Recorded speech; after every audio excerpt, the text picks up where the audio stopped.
you, Dennis. Well, we are joined now with Bill Stolz with the Coast Guard Auxiliary. Bill, in the 5 o'clock hour, we talked about how dangerous cold water can be, and you all have a very popular video on YouTube. It's called Cold Water Boot Camp. It kind of informs people how dangerous the cold water temperatures can really be on your body. That's right.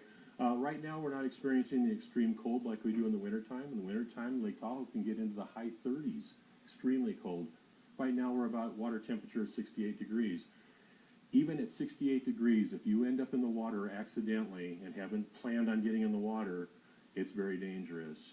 The first thing you do is you get cold water shock. If you're underwater, that makes you want to take a breath. Now you got a mouthful of water and possibly some water in the lungs. So it's very dangerous, even at the warmer temperatures that we're having right now.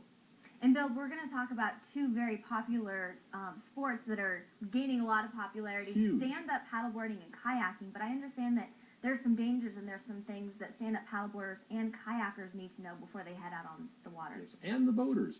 The boaters need to understand that they can't see kayaks in the water. You just can, they're too low in the water. So there's a lot of things that kayakers can do. And one of the things they can do is have a paddle that's bright. I brought like a couple of examples here. Yeah, if I take this dark one and I'm paddling, it's dark. It doesn't show up. This nice bright yellow one does show up.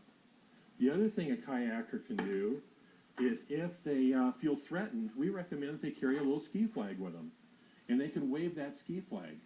Okay, anything. Or they can wave their arms. The other thing that we got to remember is whether you're stand-up paddleboard or kayaking, you're required to have a life jacket. You are a vessel on the water. You're not required to wear it, although we really encourage you to. And the market has answered the problem of what kind of life jacket to wear. I saw this one here. Yes. This is actually a belt pack that you actually wear around your belt, and you can pull it to the side when you don't need it.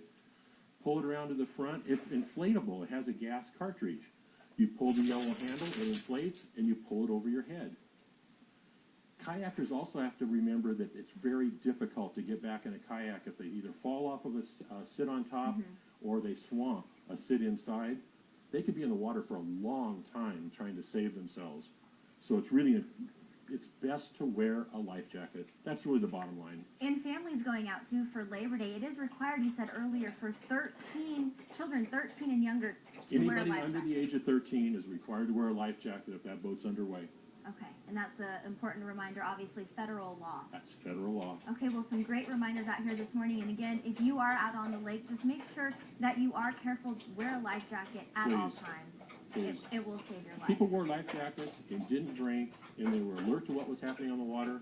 We probably would eliminate accidents by 90%. Well, very important. We're going to talk to you all for our midday show as well. So thank you so much for being in here this morning.